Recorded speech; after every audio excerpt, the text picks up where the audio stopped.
تو بہنوں کے حقوق نہیں تھے, ان کو کوئی ورثے میں حق نہیں دیتا تھا, بہنوں کی شادیاں نہیں کرواتے تھے. مگر آج بھی کچھ قبائل سنا ہے ایسے ہیں, آج بھی بدبخت کچھ لوگ ایسے ہیں جو بہنوں کے حق دبا لیتے ہیں. ارے بہنیں تو غم گسار ہوتی ہیں, بہنیں تو بھائیوں کا مان ہوتی ہیں, ارے بہنیں ہوتی ہیں تو گھر میں رونق ہوتی ہے. ارے بہنوں کو عزت دیا کرو, بہنوں کو پیار دیا کرو. اور آج جو بہنوں کا حق دباتے ہیں, آج جو بہنوں کو ذلیل کرتے ہیں, نہ کرنا. ہمارا اسلام بہنوں سے محبت کا درس دیتا ہے. سنو بیٹیوں والو اور بہنوں والو, اللہ کے حبیب کیا فرماتے ہیں صلی اللہ تعالی علیہ وسلم, میرے نبی کا فرمان ہے کہ جس کی 3 بیٹیاں یا بہنوں کی اس طرح پرورش کرے, ان کو ادب سکھائے, ان سے مہربانی کا برتاؤ کرے, یہاں تک کہ اللہ عز و جل اس سے بے نیاز کر دے, یعنی ان کا نکاح ہو جائے, تو اللہ تعالیٰ اس کے لیے جنت واجب فرما دیتا ہے.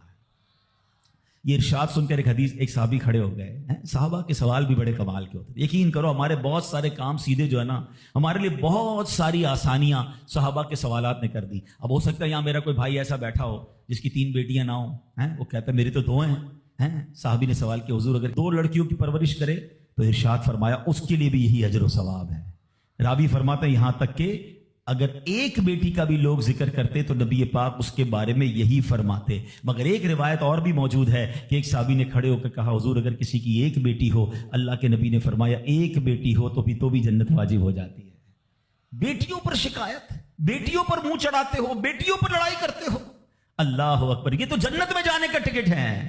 تو اپنی بیٹیوں سے پیار کریں. اور باپ جتنے بیٹھے نا, مجھے پتا ہے وہ میری بات کی تائید کریں گے, شاید پیدائش پہ منہ چڑھایا ہوگا کسی نے, لیکن آج بھی باپ سے زیادہ کلوز بیٹی ہی ہوتی ہے. پیار وہ باپ سے بیٹی ہی کرتی ہے. گھر جاؤ تو بیٹی باپ کا انتظار زیادہ کرتی ہے. مگر نہ جانے کیوں بیٹی کی پیدائش کو اچھا پھر اگر بیٹیاں ہو بھی گئیں, کسی کی 3 ہو گئیں, 4 ہو گئیں, نہیں ہو رہا بیٹا, تو کس بات کی لڑائی ہے؟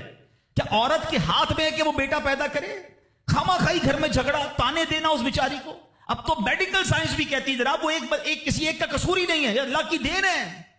لیکن خامہ خائی کسی ایک عورت پر جو ہے وہ ہنگامہ کر کے نہ جانے اس کی دل آزاری کا سامان کرتے ہیں. نہ کریں ایسا. میں آپ کو حدیث سنا رہا ہوں, اور اسلام عورتوں کے حقوق کی شاندار انداز سے بیان کرتا ہے. اللہ کے نبی علیہ الصلوۃ والسلام فرماتے ہیں جب کسی کے ہاں لڑکی پیدا ہوتی ہے, سنو, گھر پہ مہمان آئے تو اچھا لگتا ہے نا, اور کوئی بڑا اہم مہمان آ جائے, کوئی بڑے بزرگ آ جائیں تو کتنا خوش ہو جاتے ہیں آپ. کئی ایسے بزرگ ہوں گے, کئی ایسے علماء ہوں گے, کوئی ایسی شخصیت ضرور ہوگی جس کو آپ اپنے گھر بلانا چاہتے ہوں گے, مگر آپ سوچتے ہوں گے یار وہ میرے گھر کیسے آئے گا, بہت بڑا آدمی ہے, بڑا مصروف شخص ہے, پسند تو مجھے بہت ہے مگر میں گھر نہیں بلا سکتا. سنو, جب تمہارے گھر بیٹی آتی ہے تو پتہ ہے کون مہمان آتا ہے؟ اللہ کے نبی فرماتے ہیں جب کسی کے ہاں لڑکی پیدا ہوتی ہے تو اللہ عز و جل فرشتوں کو گھر بھیجتا ہے.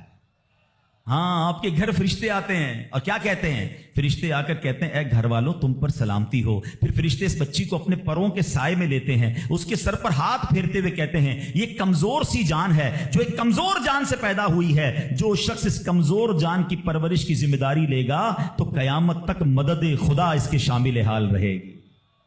تو اب کبھی بھی بیٹیوں پر زیادتی نہیں ہونے دینی. ہاں, بیٹیوں کی دعائیں لو, بیٹیوں کی خدمت کرو. اور اے بھائیوں جن کی بہنیں ہیں, ہمارا اسلام بہنوں سے محبت کا درس دیتا. یقین کریں بہنوں کی دعائیں بھائی کو بہت اوپر لے جاتی ہیں. خوش نصیب ہے وہ بھائی. اچھا, ہمارے ایک اور نظام پتہ ہے کیا ہے کہ جب تک ماں باپ کے ساتھ رہ رہے ہیں تو چلے بھائی بہنوں میں پیار ہے. اب بھائی بہنوں میں شادی ہو گئی, سب کی شادیاں ہو گئیں اور ماں باپ چلے گئے, تو اب نارملی لوگ اپنی بہنوں کو اگنور کرتے ہیں. اب یار میں تو اپنی بیوی کو دیکھوں گا, اپنے بچوں کو دیکھوں گا, اپنی کمائی کو دیکھوں گا. نہیں, اب بھائی کا کام ہے کہ وہ والد کا کردار ادا کرے, بہنوں کو یہ احساس دلائے کہ تمہارے ماں باپ چلے گئے ہیں مگر تمہارے بھائی زندہ ہیں, ہر مشکل میں تمہارے بھائی تمہارے ساتھ کھڑے ہوں گے. کبھی بہنوں کو یہ ریئلائز مت کرانا کہ وہ اکیلی کہیں کسی پرابلم میں ہو, تو وہ اکیلے میں سوچے کہ میرے ماں ہوتی تو میں کس سے ماں سے بات کر لیتی, باپ ہوتا تو میں باپ سے کہہ دیتی, بھائی کو کیا کہوں وہ تو سنتا ہی نہیں ہے. ہیں ایسے بھائی آج بھی کہ بہنیں انہیں اپنا دکھ بھی شیئر نہیں کرتی ہیں, بلکہ بھائیوں کو پڑی ہی نہیں ہے بہن کدھر گئی. یہ مت کرنا. اگر تم اپنے ماں باپ کی روح خوش کرنا چاہتے ہو نا تو بھائی بہن جڑ کے رہو, بھائی بہنوں میں پیار رکھو. یہ پیسہ سب کچھ نہیں ہے. ارے جو کچھ میرے پاس ہے اگر میرا بھائی بہنوں پہ خرچ ہو جائے تو اس سے اچھی کیا چیز ہے؟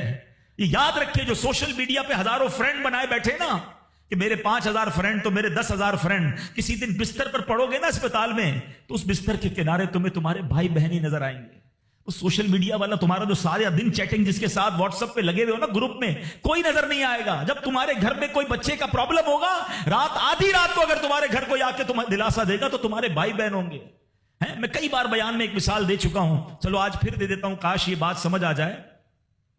یہ جو فیملی ہوتی ہے نا یہ تسبیح کی طرح ہوتی ہے، اور ہم نے دیکھا ہے کہ یہ جو ہے نا تسبیح کے اوپر والا حصہ یہ ماں باپ ہوتے ہیں. یہ ٹوٹ جائے نا، ماں باپ چلے جائیں، پوچھو ان سے جن کی ماں چلی گئی ہے، پوچھو ان سے جن کے والد چلے گئے ہیں. جب یہ چلے جاتے ہیں نا تو اپنے بھائی بہنوں کو جس طرح تسبیح کے دانے بکھرتے ہیں نا اس طرح بکھرتے دیکھا ہے. جب تک ماں باپ ہیں پہلے تو ان کی برکتیں لینا، اور جب یہ چلے جائیں نا تو یہ دانے بکھرنے مت دینا، جوڑ کے رکھنا اپنی فیملی کو. یہ فیملی یہی تو پیار ہے زندگی میں. تھوڑے سے پیسوں کے لیے بھائی بہن لڑتے ہیں، جائیداد کے لیے بھائی بہن لڑتے ہیں، تھوڑے کاروبار کے لیے لڑتے ہیں. ارے قربان کر دو، کوئی بات نہیں، بھائی کو تھوڑا زیادہ چلا جائے، میری بہن کے گھر میں ہی جا رہا ہے نا، یہ تیرا ہے، یہ میرا ہے، نہ کیا کرے. یہ گھر کی محبتیں آپ کو بہت ساری بیماریوں سے بچاتی ہیں. حدیث پاک میں آتا ہے جس کا مضمون ہے جو چاہتا ہے کہ اس کی زندگی میں اضافہ ہو جائے، عمر میں اضافہ ہو جائے، بری موت سے بچے، اسے چاہیے کہ وہ صلہ رحمی کرے. صلہ رحمی کیا ہے؟ اپنے رشتہ داروں کے ساتھ اچھا سلوک. اور رشتہ داروں میں the closest family member جو ہے وہ بھائی بہن ہیں، وہ ماں باپ ہیں، بیوی بچے ہیں. ارے ان کو چھوڑ کر دنیا سے محبتیں جتا رہے ہو؟ نہیں میرے پیارے اسلامی بھائیوں. تو اپنی بچیوں کے ساتھ اور اپنی بہنوں کے ساتھ بالخصوص اچھا سلوک کرنا. خوش نصیب ہے وہ بھائی جو بہنوں کا مان ہے، خوش نصیب ہے وہ جو والد جو اپنی بچیوں کے ساتھ اچھا برتاؤ کرتا ہے. اور میں نے خود دیکھا ہے، آپ نے بھی دیکھا ہوگا، میں نے دیکھا ہے، بلکہ میں نے ایک طرح سے انٹرویو لیا ہے ایک رشتہ دار کا. یار آپ کی 4 بیٹیاں ہیں، 3 بیٹیاں ہیں. کہتا ہے یار جب سے بیٹیاں آئی ہیں پتہ نہیں رزق کدھر سے آ رہا ہے. بیٹیاں تو کیا آئی ہیں، اللہ نے رحمت کے دروازے کھول دیے ہیں، کیونکہ اس نے منہ نہیں چڑھایا. کچھ ہوں گے ایسے بیٹیوں والے جن کا ہاتھ تنگ ہوگا، تو غور کرو جب بیٹی ہوئی تھی تو شکر کیا تھا یا شکوہ کیا تھا؟ اللہ نے تو بھیجی تھی رحمت تمہارے گھر پہ، تم نے اس وقت بھی اللہ کو ناراض کیا، بیوی کو گالیاں دی، ہنگامہ کیا، اب کہتے ہو رحمت نہیں آ رہی. تم نے تو کتنی ناشکری کر لی. اگر تم سجدہ شکر ادا کرتے، اللہ کی بارگاہ میں راضی رہتے، اللہ بیٹیاں تو دیتا مگر تم پر رحمت کے اور دروازے بھی کھول دیتا. اور ہم نے دیکھا ہے لوگوں کے رزق کو بڑھتے ہوئے. تو کبھی بیٹی کی پیدائش پر آپ نے منہ نہیں چڑھانا ہے، ہاں نہ اپنی زوجہ کو تانے دینے ہیں. اور بیٹیوں کا خیال رکھیں، بہنوں کا خیال رکھیں. اور آگے چلتے ہیں اسی طرح. اچھا نبی پاک کا انداز اپنی بہن کے ساتھ کیا تھا؟ اللہ کے حبیب علیہ الصلوۃ والسلام کی ایک دودھ شریک بہن تھی، حضرت شیما، رضائی بہن تھی نبی پاک کی. اب پیارے آقا کس طرح ان کے ساتھ برتاؤ کرتے تھے کہ ایک بار آپ علیہ الصلوۃ والسلام کی بارگاہ میں جب بہن حاضر ہوئی نا تو نبی پاک ان کی تشریف آوری پر کھڑے ہو جایا کرتے، اپنی بہن کی آمد پر ان کی دل جوئی فرماتے، ان پر خوب نوازشیں فرماتے. ایک بار پیارے آقا علیہ الصلوۃ والسلام نے اپنی مبارک چادر بچھائی اور اپنی بہن سے پتہ ہے کیا کہتے ہیں؟ مانگو تمہیں عطا کیا جائے گا، سفارش کرو تمہاری سفارش قبول کی جائے گی. بہن جانے لگی تو نبی پاک نے ایک لونڈی یعنی ایک اس کو خادمہ بھی دے دی اور 2 اونٹ بھی عطا فرما دیے. اچھا اپنی بیٹی کے ساتھ کیا برتاؤ ہے نبی پاک کا؟ بیٹیوں کو جو ڈیگریڈ کرتے ہیں، سنو خاتون جنت بی بی فاطمہ رضی اللہ تعالیٰ عنہ جب نبی پاک کی بارگاہ میں آتی، آقا کھڑے ہو کر استقبال کرتے، اپنی بیٹی کے ہاتھ کو نبی پاک چوما کرتے، کبھی ماتھے پر بوسہ دیتے. پیارے آقا اپنی جگہ اپنی بیٹی کو بٹھایا کرتے. اور یہی انداز خاتون جنت کا بھی تھا کہ جب نبی پاک خاتون جنت کے پاس جاتے وہ کھڑی ہو جاتی اور نبی پاک کا استقبال کرتی، پیارے آقا کے ہاتھوں کو بوسہ دیتی، اپنی جگہ نبی پاک کو بٹھاتی. یہ پریکٹیکلی نبی پاک نے بتایا کہ بہن کے ساتھ برتاؤ کیا ہے، بیٹی کے ساتھ برتاؤ کیا ہے. اب آؤ ہماری زندگی کا ایک بہت اہم ساتھی ہے جس کو ہم سفر کہا جاتا ہے. اسلام بیوی کے بارے میں کیا درس دیتا ہے؟ یہ بھی بڑا پرابلم ہے. اچھا بعض اوقات لوگ اپنی شاید والدہ سے، میں سے ابھی ماں کی بات سب سے آخر میں کروں گا، اور فیملی ممبر سے اب بھی بہت پیار کر رہے ہوتے ہیں، مگر بعض اوقات بیوی کو بڑا ڈیگریڈ کرتے ہیں.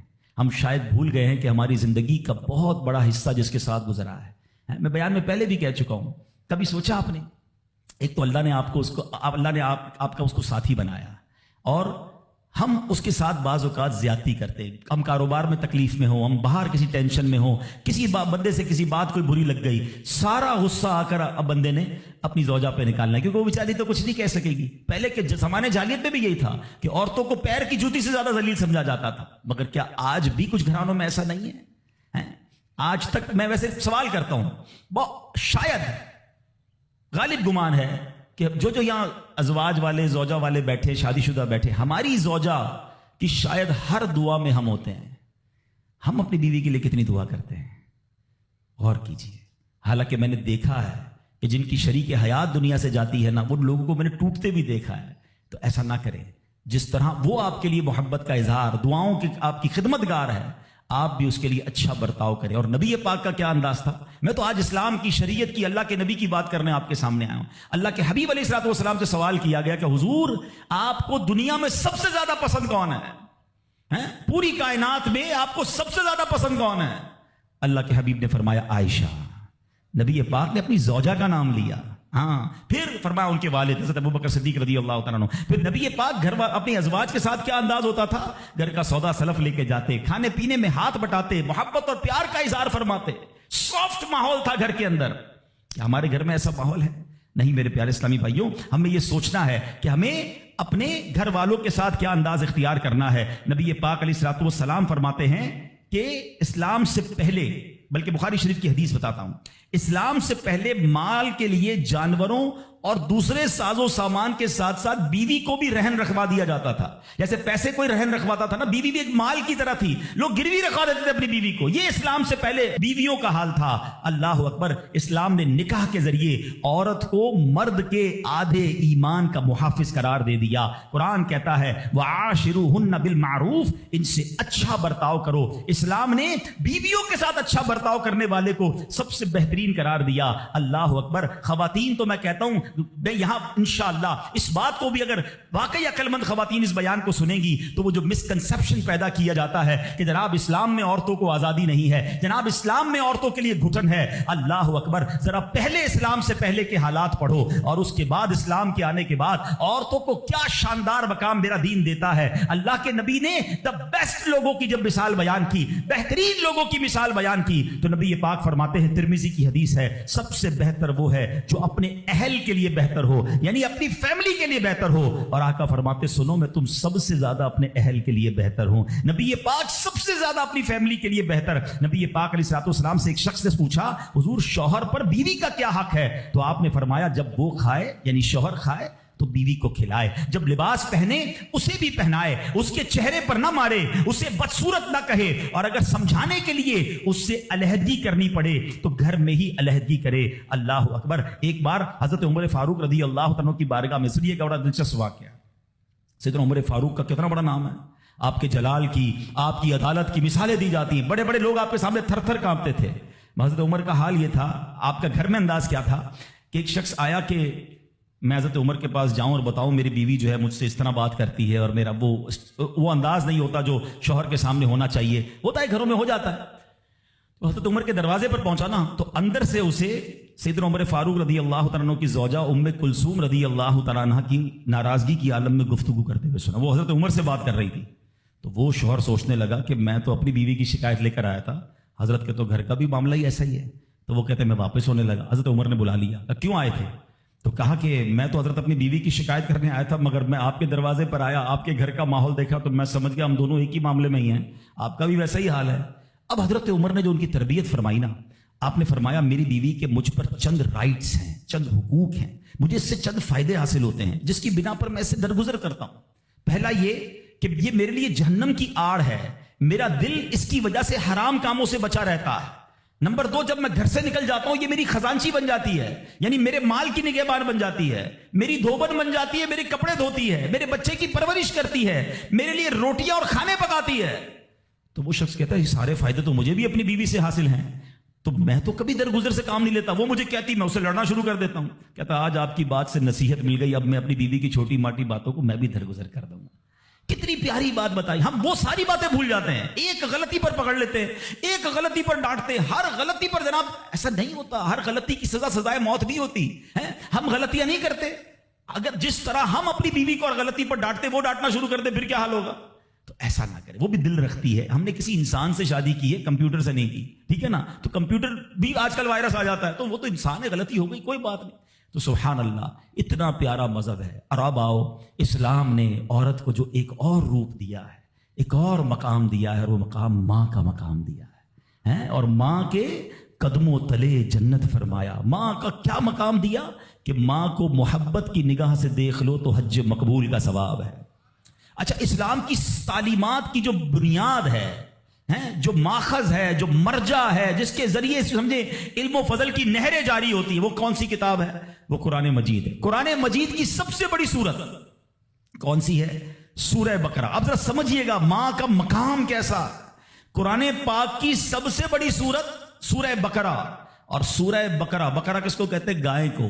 یہ کون سی گائے تھی؟ یہ دنیا کی سب سے قیمتی گائے تھی۔ اگر اس تفسیر کو پڑھیں نا تو اللہ اکبر، پتہ یہ چلے گا کہ قرآن پاک کی سب سے بڑی سورت، اس کا جو سینٹرل آئیڈیا ہے، جو مین ٹاپک ہے، وہ بھی ماں کا ادب ہی ہے۔ وہ ایک نوجوان ہی تو تھا نا جس نے ماں کی خدمت کی، اور اللہ نے اس خدمت کا صلہ یہ دیا کہ ایک ایسی گائے ان کو مل گئی کہ جو سونے کے وزن کے مطابق بیچی گئی۔ تفصیلی واقعہ ہے، میں واقعہ پورا بیان نہیں کرتا، اشارہ دے رہا ہوں کہ سورہ بقرہ کا بھی اگر پیغام پڑھے، مفسرین نے لکھا کہ سورہ بقرہ کا پیغام یہ ہے کہ اپنی ماں کا ادب کرے، اپنے والدین کا ادب کرے، اور جب والدین کا ادب کرتا ہے اللہ ایسے نوازتا ہے، غیب کے خزانوں سے نوازتا ہے۔ اور ماں کی دعائیں، اللہ اکبر، حضرت بایزید بسطامی کتنے بڑے اللہ کے ولی ہیں، آپ کے بارے میں آتا ہے کہ ایک بار سردی کی راتیں تھی، ماں کے لیے ماں نے پانی مانگا۔ آج کی ماں پانی مانگے تو بیٹا کہتا ہے خود پی لو ماں، بلکہ بچے ماں سے پانی مانگ رہے ہوتے ہیں، بستر پر بیٹھ کر ماں کو آرڈر چلا رہے ہوتے، امی پانی لے آؤ، اچھا چائے بنا دو، امی یہ کر دو۔ یار ماں ہے یہ ہوٹل والی ہے، اب تو بوڑھی ہو گئی نا ماں، اب تو تمہاری باری ہے کچھ ماں کی خدمت کر لو، کبھی خود کھڑے ہو کے پانی پلاؤ، کبھی خود کھڑے ہو کے ماں کو کوئی چیز پیش کرو، اب بھی ماں کو آرڈر دینا ہے۔ مگر کمال ہے ماں کہ بیٹا جوان ہو گیا، ماں بوڑھی ہو گئی، خدمت سے پھر بھی اس کا جی نہیں چراتی، پھر بھی اس کی خدمت کرتی ہے۔ ناشتے میں یہ کھانا ہے بیٹا، دوپہر کو کیا کھاؤ گے؟ اللہ اکبر۔ بایزید بسطامی سے ماں نے پانی مانگا، آپ کہتے ہیں ٹھنڈی رات تھی، پانی لے کر ماں کے پاس گئے، ماں کی آنکھ لگ گئی۔ ہم جیسا کوئی ہوتا تو بستر کے کنارے گلاس رکھتا، خود بھی سو جاتا، سرد رات تھی، ساری رات پانی کا گلاس لے کے کھڑے رہے، پتہ نہیں کب ماں کی آنکھ کھل جائے، کب پانی کی ضرورت ہو۔ جب ماں کی آنکھ کھلی نا تو پانی تھوڑا سا نا آپ کی انگلیوں پر لگ گیا تھا، تو وہ برف بن گیا تھا، اتنی ٹھنڈی رات تھی کہ پانی برف بن گیا تھا۔ تو اب ماں نے جب پانی مانگا نا تو جب گلاس کو ڈیٹیچ کیا، گلاس کو الگ کیا نا تو خون نکلنے لگا چمڑی سے۔ تو ماں نے کہا کہ بیٹا یہ کیا ہوا؟ ماں نے خون بہتا دیکھا تو ساری بات بتائی کہ ماں اب میں پانی لے کر آیا، آپ آرام کر رہی تھی، میں کھڑا رہا، اب آپ نے پانی مانگا تو برف بن گیا تھا۔ تو ماں نے کیا کہا؟ اے اللہ میں اس سے راضی ہوں، تو بھی اس سے راضی ہو جا۔ ماں کے دل سے دعا لگی نا، وہ بایزید بسطامی بن گئے، وہ اللہ کے ولیوں میں بہت بڑا مقام انہوں نے حاصل کر لیا۔ دیکھیں اچھا، آپ ہو سکتا ہے کسی کو شیطان سوال تو دماغ میں ڈال ہی دیتا ہے نا کہ یار ٹھیک ہے میری ماں بھی تو دعائیں دیتی ہے۔ دیکھیں ایک ماں تو ماں ہی ہوتی ہے، ماں کو تنگ کرو پھر بھی عموماً اس کی زبان سے دعا ہی نکلتی ہے۔ ایک دعا وہ ہے کہ آپ ماں سے کہیں اور وہ ماں دعا دے، ایک دعا وہ ہے کہ آپ کہیں نا ماں کو، خدمت ایسی کریں کہ ماں کے دل سے دعا نکلے۔ ہاں آپ کو بغیر بتائے آپ کا والد آپ کو دعا دے، آپ کی ماں آپ کو دعا دے، وہ دعا جو ہے نا، ہاں کتابوں میں لکھا کہ والدین کی دعا اولاد کے حق میں قبول ہوتی ہے۔ ہاں اگر دل سے دعا نکلے نا تو ماں باپ دعا دے دے اور وہ بھی دل سے دعا دے دے، پھر تو کیسا مرتبہ ہے۔ اور سبحان اللہ، ماں باپ کے بارے میں کتابوں میں یہاں تک لکھا کہ بیٹا باپ کے ساتھ ایسے رہے جیسے غلام آقا کے ساتھ رہتا ہے۔ تو اور باپ سے زیادہ خدمت کا حق کس کو کہا گیا؟ وہ ماں کو کہا گیا۔ تو آپ سوچیں کہ ماں کے کتنے حقوق بیان کیے اسلام نے۔ تو مبارک ہو ان خواتین کو، ماشاءاللہ ہمارا اسلام کس کس موقع پر عورت کے کیسے حقوق بیان کرتا ہے۔ اور سبحان اللہ، ایک بار نبی پاک علیہ الصلوۃ والسلام سے سوال ہوا، سوال کرنے والے نے بھی کتنا پیارا سوال کیا، اور یہ حدیث بخاری کی حدیث ہے۔ اللہ کے نبی علیہ الصلوۃ والسلام سے عرض کیا، حضور میرے حسن اخلاق کا سب سے زیادہ حقدار کون ہے، کون ڈیزرونگ ہے، سب سے زیادہ مجھے کس کے ساتھ حسن اخلاق کرنا ہے؟ حدیث کا خلاصہ نبی پاک نے فرمایا تیری ماں۔ پھر پوچھا حضور اس کے بعد سیکنڈ؟ فرمایا تیری ماں۔ کہ حضور اس کے بعد؟ فرمایا تیری ماں۔ 3 بار۔ پھر کہ حضور اس کے بعد؟ فرمایا تیرا والد۔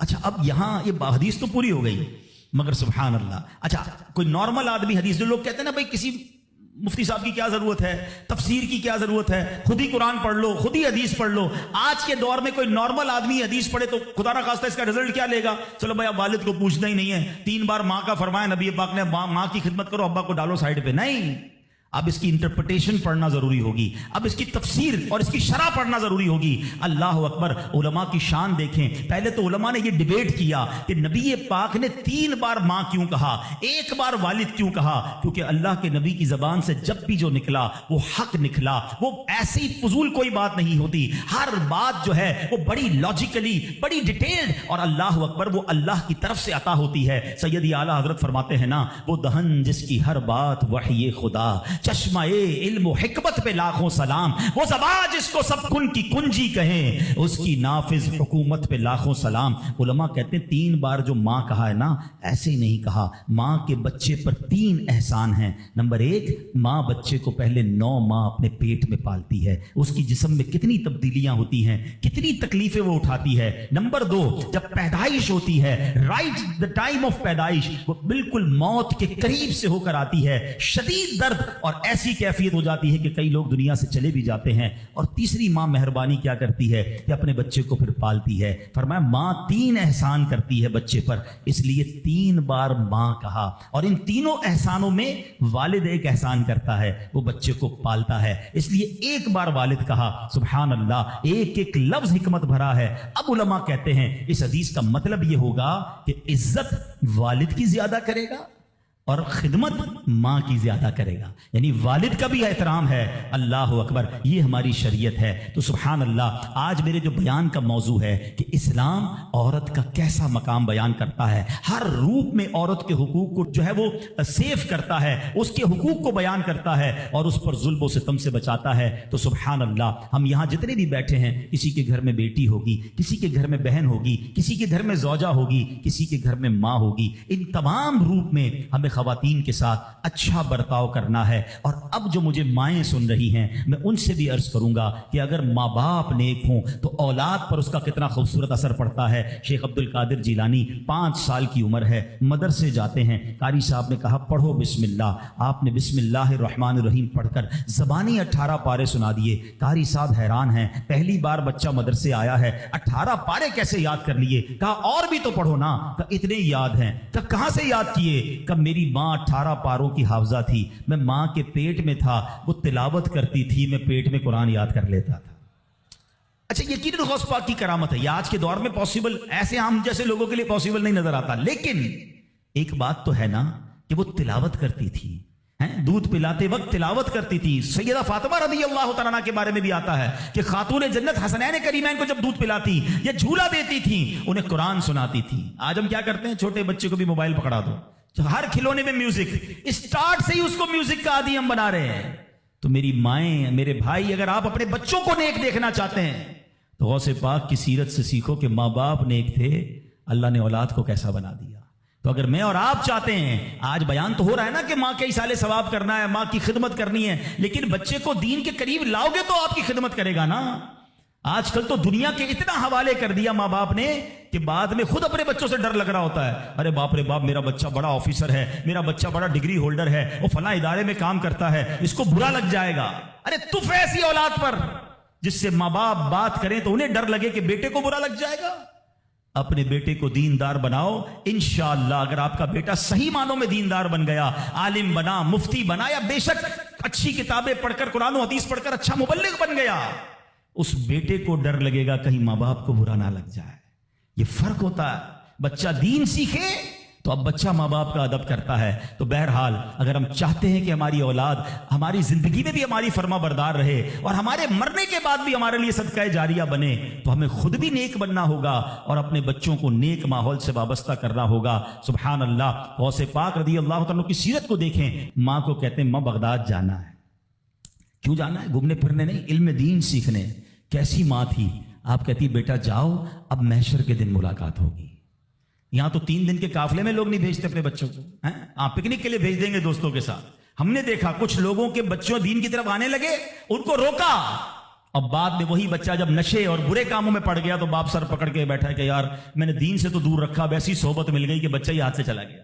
اپنے بچوں کو اب تو دعوت اسلامی کے مدنی ماحول میں یہ اجازت بھی مل گئی ہے کہ والد اپنے بچے کو خود مدنی قافلے میں بھی لے کر آ سکتا ہے. پہلے ہم نے ایک ایج لمٹ رکھی تھی، مگر والد یا بڑے بھائی کے لیے اجازت ہے کہ اپنے چھوٹے بیٹے کو یا چھوٹے بھائی کو بھی وہ مدنی قافلے میں لائے. تو اپنے بچوں کو مدنی قافلے میں خود لے کر آئیں. آپ آئیں گے تو وہ بھی آ جائیں گے. 3 دن 12 دن 30 دن یہ تربیت ہوگی ان کی، اور وہ جتنی نیکی کی طرف جائیں گے اتنا انشاءاللہ آپ کی فرما برداری کی طرف آئیں گے، آپ کے لیے صدقہ جاریہ بنیں گے. تو سبحان اللہ، غوث پاک کی والدہ نے روکا نہیں بلکہ کہا جاؤ بیٹا محشر میں ملاقات ہوگی. مگر نصیحت کیا کی؟ ہر حال میں سچ بولنا. اور سبحان اللہ کیسا سچ بولا تھا. ڈاکو نے حملہ کیا تھا نا، سارا مال بھی واپس کر گئے اور ڈاکو توبہ بھی کر گئے. کیوں؟ کہ آپ نے ڈاکوؤں کے سامنے بھی سچ بولا. سچی زبان سے جو بات نکلتی ہے نا وہ اثر رکھتی ہے. تو یہ ماں کی تربیت تھی نا. تو اللہ پاک ہم سب کو اپنے ماں باپ کا ادب بھی نصیب فرمائے، اور جو ماں باپ مجھے سن رہے ہیں اللہ کرے کہ ہم اپنے بچوں کی اچھی تربیت کرنے میں بھی کامیاب ہو جائیں. آپ بچوں کی اچھی تربیت کریں، وہ زندگی میں بھی آپ کے لیے دعائیں کریں گے. ہاں آپ کو پتہ ہے بچہ جس کا نمازی ہو، کیا پیارا دین ہے ہمارا. یقین کریں ماں باپ خالی بچے کو نیک بنا دیں، پھر دیکھو بچہ آپ کے لیے کیسا کام کرے گا. آپ دیکھیں ہر نماز میں بلکہ ہر قاعدہ آخیرہ میں وہ آپ کے لیے دعا کرتا ہے. اور کیسے دعا کرتا ہے؟ قبلہ رو با وضو بیٹھ کر. کیا کہتا ہے؟ ربنا اغفر لی ولوالدی وللمؤمنین یوم یقوم الحساب. فجر پڑھ رہا ہے 2 بار آپ کے لیے دعا کی، اور کس حالت میں کی؟ با وضو قبلہ رو بیٹھ کر. ظہر پڑھ رہا ہے سنتوں میں دعا کی، فرض میں دعا کی، پھر سنتوں میں دعا. اب کیلکولیٹ تو کرو، اگر بس کچھ نہ کروں اپنے بچے کو زندگی میں 5 وقت کا پابند نمازی بنا دوں، میرے مرنے کے بعد بھی وہ نماز پڑھتا رہے. ارے نہ ہے میری قبر پر روز نماز پڑھے گا، اتحیات میں بیٹھے گا، دعا کرے گا اللہ میرے ماں باپ کی بخشش فرما دے. کتنا خوبصورت مذہب ہے ہمارا، کتنا پیارا دین ہے. تو اے میرے پیارے اسلامی بھائیوں، آج یہ پیغام لے جاؤ، اولاد ایسی بنا کے جانا ہے کہ میرے زندگی میں بھی مجھے میرا بیٹا دعائیں دے، میری اولاد مجھے دعائیں دے، میری خدمت بھی کرے، اور مرنے کے بعد بھی میرے لیے صدقہ جاریہ کا باعث ہو. مگر وہ جب ہو سکے گا جب ہم خود نیک بنیں گے، اپنے بچوں کو نیک بنائیں گے. اور سبحان اللہ یہاں پر دعوت اسلامی کا ماحول ہمارے سامنے ہے جو خواتین کے لیے بھی رہنمائی کے لیے خوبصورت پروگرام رکھتا ہے. ہماری بہنوں کے لیے مدرسے موجود ہیں، جامعۃ المدینہ موجود ہیں، اسلامی بہنوں کے اجتماعات موجود ہیں، ہمارے اسلامی بھائیوں کے ہفتہ وار ویکلی اجتماعات وہ موجود ہیں. قرآن سے محبت کیجئے، قرآن سیکھیے تو صحیح کہ کیسے پڑھنا ہے، تو خود بھی اور اپنے بچوں کو بھی قرآن پڑھائیے. تو اب جو بڑے ہو گئے ہیں، دعوت اسلامی دیکھیں کتنا پیارا پلان رکھتی ہے کہ جو بچے ہیں وہ مدرسۃ المدینہ جو بچوں کے اس میں داخلہ لے لیں، اور جو بڑے ہیں جو مدرسوں میں دن میں نہیں جا سکتے، جاب کرتے ہیں، کاروبار کرتے ہیں، تو آپ کی آسانی کے لیے تقریباً کراچی کی مسجدوں میں، بلکہ اگر مجھے دنیا میں کہیں بھی سن رہے ہیں تو الحمدللہ دعوت اسلامی والوں سے رابطہ کریں. ہزاروں ہزار مدرسۃ المدینہ بالغان پوری دنیا میں موجود ہیں. کاروبار سے آ کر مغرب کے بعد عشاء کے بعد اپنے علاقے کی مسجد میں جائیں، انشاءاللہ وہاں آپ کو دعوت اسلامی والے مل جائیں گے. 15 منٹ 20 منٹ اپنے مخارج ٹھیک کر لیں، کچھ نہ کچھ تلاوت کر لیں تاکہ روزانہ میری زبان سے کچھ قرآن پاک کے الفاظ ادا ہو جائیں. تو الحمدللہ میں امید کرتا ہوں کہ انشاءاللہ اب آپ نے نیت یہ کرنی ہے کہ ہر جمعرات اجتماع میں شرکت کریں گے انشاءاللہ. ٹھیک ہے نا؟ ہر ہفتے مدنی مذاکرے میں بھی کرم فرمائیں، اور اس کے ساتھ ساتھ مدرسۃ المدینہ بالغان اس کو تھام لیں. انشاءاللہ آپ دیکھیں گے کہ جب میں روز قرآن پاک پڑھوں گا، روز سیکھوں گا، میری زبان پر قرآن جاری ہوگا تو میرے دل میں بھی قرآن کا نور آ جائے گا. اللہ کریم سے دعا کرتا ہوں اللہ کریم جن کے والدین حیات ہیں ان کو درازی عمر بالخیر عطا فرمائے، جن کے ماں باپ چلے گئے ان کی بے حساب مغفرت فرمائے. میں ان بچوں سے گزارش کروں گا جن کے ماں باپ ان کے پاس ہیں، ان کے پاس وقت بتایا کرو، ان کی خدمت کیا کرو، ان کی پسند کی چیزیں کبھی کبھی ان کے لیے لے جایا کرو. ماں باپ بولتے نہیں ہیں، ہاں ماں باپ نہیں بتاتے کہ ہمیں کیا کھانے میں پسند ہے یا کون سی چیز پسند ہے، ان سے پوچھا کرو. آج تک تو ہم نے ہی اپنی پسند بتائی ہے نا، امی مجھے یہ پسند ہے کھانا بنا دو تو یہ والا شربت بنا دو. اپنی ماں سے پوچھو، اپنے والد سے پوچھو، اور کسی معلوم ہو جائے نا کبھی. اچھا ایک اور مزے کی بات، ماں باپ کبھی بھی مہنگی چیز نہیں بتائیں گے. کوئی پان وان کھانا ہوگا، کوئی شربت پینا ہوگا، کسی قسم کی کوئی آئس کریم کھانی ہوگی، کبھی کبھی ان کے لیے وہ کھانا لے جایا کرو. یقین کریں جن کے چلے گئے نا اب ان کو اپنے ماں باپ کی وہ ساری باتیں یاد آتی ہیں، اور اب بات بھی کرنی ہوتی ہے تو قبرستان جانا ہوتا ہے. تو اگر تمہارے پاس تمہارے ماں باپ ہیں نا تو ان کے ساتھ بیٹھو، ان کی دعائیں لو. یہ وہ ہستیاں ہیں جن کو محبت سے دیکھو گے تو مقبول حج کا ثواب ہے.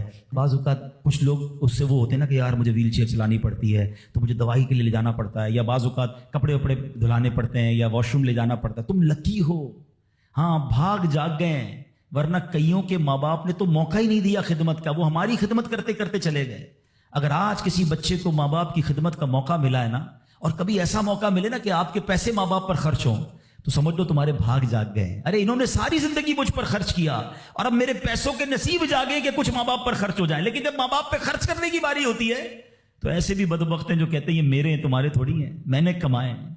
اللہ اکبر. سوچو جب میں پیدا ہوا تھا, آپ پیدا ہوئے تھے, ہم بے لباس تھے, میرا باپ کہتا تیرے پیسے کہاں ہیں, تو جان تیرا کام جانے دے, میں تو ننگا ہی رہ جاتا نا. اگر مجھے کھانا نہ کھلاتے, میری انگلی پکڑ کر نہ چلاتے, مجھے پڑھاتے نہ, لکھاتے نہ, مجھے سمجھاتے نہ, مجھے کھلاتے نہ, ایک ایک چیز والد اور والدہ نے ہم پر خرچ کی ہے. والدہ خدمت کرتے رہی, باپ پیسے خرچ کرتا رہا, اور جب ہماری باری آئی خدمت اور پیسے خرچ کرنے کی تو اب بوجھ کس بات کا. وہ ریٹرن تو دے ہی نہیں سکتے ہم جو انہوں نے ہم پر کیا, لیکن اگر موقع ملا ہے نا تو خدمت سے جی نہ چرانا.